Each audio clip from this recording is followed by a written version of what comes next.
Bonjour, ici Message Lumière de la famille Myriam. Bienvenue à toi aujourd'hui, bienvenue à chacun.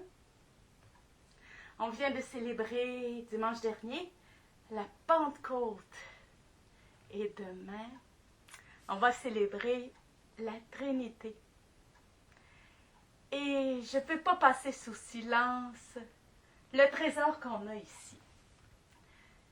Laisse-moi te partager un petit peu la signification de cette superbe icône qui a été écrite par Andrei Rublev, un iconographe russe. L'icône de la Sainte Trinité. La première chose qu'il nous fait quand on regarde, quand on contemple l'icône de la Trinité, c'est la paix et l'harmonie qui s'y dégagent. Pourtant, quand Andrei Rublev a écrit cette icône, la Russie était sous le joug tatar-mongol et était prise par des guerres intestines. On peut presque dire que Rublev a écrit cette icône comme un remède pour les Russes, pour revenir à l'unité du pays. On voit ici 3 personnages qui se ressemblent beaucoup. Le mystère, quel est le mystère de la Sainte Trinité? Un seul Dieu en 3 personnes. Un seul Dieu en 3 personnes. C'est l'unité et la diversité des 3 personnes qui est décrite ici. Tout ce qui est commun aux 3 personnages va nous parler de Dieu. Et tout ce qui est les différences entre les personnages va nous parler de chacune des personnes de la Trinité. Ce qui est commun, ils ont le même visage, la même coiffure, un seul Dieu. Et ils ne portent pas la barbe. C'est spécial pour la Russie. Dieu est jeune. Dieu n'est pas soumis au temps. Dieu est éternel. Dieu est au-dessus du temps. Ils ont du bleu dans leurs vêtements. C'est normal, parce que le bleu dans les icônes, c'est la couleur réservée à Dieu, à la divinité. Ils ont des ailes pour exprimer que Dieu est un être spirituel et non pas matériel. Ils ont un sceptre. Dieu est tout-puissant. Dieu a tout pouvoir.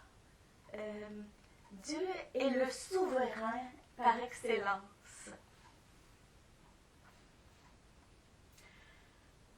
Ici, ce personnage serait le Père. À cause de la couleur de son habit, rouge, un peu brun, surtout doré. Il y a un peu de vert aussi. Le vêtement du Père possède toutes les couleurs parce que le Père est la source. Il tient sa main pour bénir. Sa main droite pour bénir. Ici, au milieu, on aurait Jésus. Son vêtement est de couleur brun-rouge. Brun, couleur de la terre, qui exprime l'incarnation. Rouge, qui exprime le sacrifice de la croix. Il porte une étole. Et ici, sa main est aussi dans la position de bénédiction devant une offrande. Je tiens à spécifier qu'à l'époque de Rublev, les gens faisaient leur signe de croix comme ceci, les 2 doigts signifiant la double nature du Christ et les 3 doigts, les 3 personnes de la Trinité. On voit aussi ici l'Esprit Saint avec un habit vert. C'est la couleur de l'Esprit Saint. Demain, c'est la fête de la Pentecôte chez les orthodoxes et toutes les églises seront décorées par des branches. L'Esprit Saint est celui qui donne la vie, vivificantem. L'esprit derrière nos personnages nous parle aussi de chacun d'eux. Ici, on voit le temple, qui est la présence de Dieu le Père dans l'Ancien Testament. Derrière Jésus, on voit un arbre en forme de croix qui est penché. Et ici, c'est la victime qui ressemble à un ver. Je ne suis plus un homme, je suis un ver. Jésus sur la croix. Ici, on voit un rocher. Ça rappelle la révélation de Dieu à Élie dans l'Ancien Testament sous la forme d'une brise légère. L'Esprit Saint est la brise légère de la terre. Il y aurait tant à dire, mais surtout, il y a beaucoup à méditer. C'est pourquoi je t'invite à venir prendre place à la table avec la Sainte Trinité. C'est ta place dans cette icône, c'est ma place.